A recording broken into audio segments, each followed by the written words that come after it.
Hadirnya pandemi di tengah kehidupan kita sejak 3 tahun terakhir telah mengubah banyak hal Sobat Rupiah.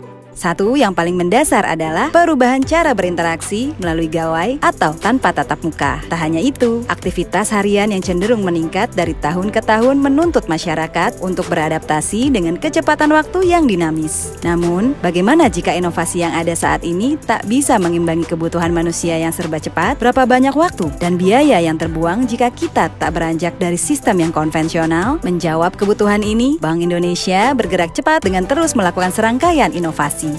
Salah satunya melalui konektivitas sistem pembayaran lintas negara, mengingat aktivitas transaksi non-tunai yang meningkat pesat, khususnya transaksi menggunakan kris.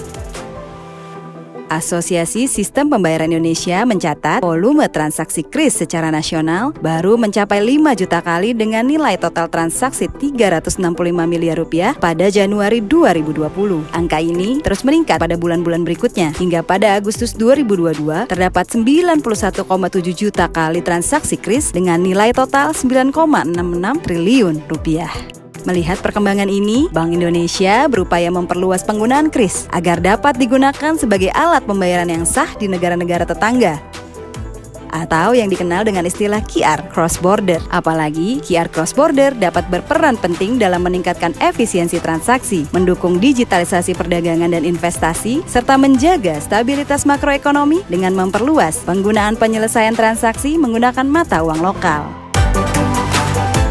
Menindaklanjuti hal ini, Bank Indonesia menyepakati penguatan dan peningkatan kerjasama dengan bank sentral ataupun otoritas moneter dari 4 negara di kawasan ASEAN, yaitu Bank Negara Malaysia, Bangko Sentral NG Filipina Sea, Monetary Authority of Singapore, dan Bank of Thailand. Bahkan, kerjasama ini telah diperluas sampai ke negara Jepang. Kerjasama ini menjadi wujud nyata implementasi dari G20 Roadmap for Enhancing Cross-Border Payments. Sejalan dengan keketuaan Indonesia pada ASEAN and Co-Chairmanship Jepang pada ASEAN 2023 yang ditujukan untuk mewujudkan dan mendukung pembayaran lintas batas yang lebih cepat, murah, transparan, dan inklusif.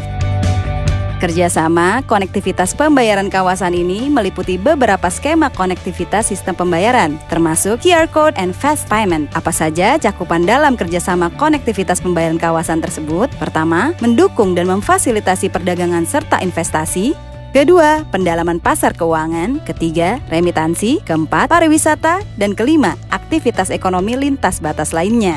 Inisiasi kerjasama ini secara khusus juga diharapkan dapat mendukung usaha mikro kecil dan menengah atau UMKM, terutama untuk mendorong penetrasi dan exposure UMKM di pasar global. Bayangkan Sobat, besarnya potensi peningkatan perdagangan, investasi, remitansi, pariwisata, dan aktivitas ekonomi lintas batas lainnya yang dimungkinkan dengan tidak terbatasnya jarak dan waktu serta perbedaan mata uang lokal.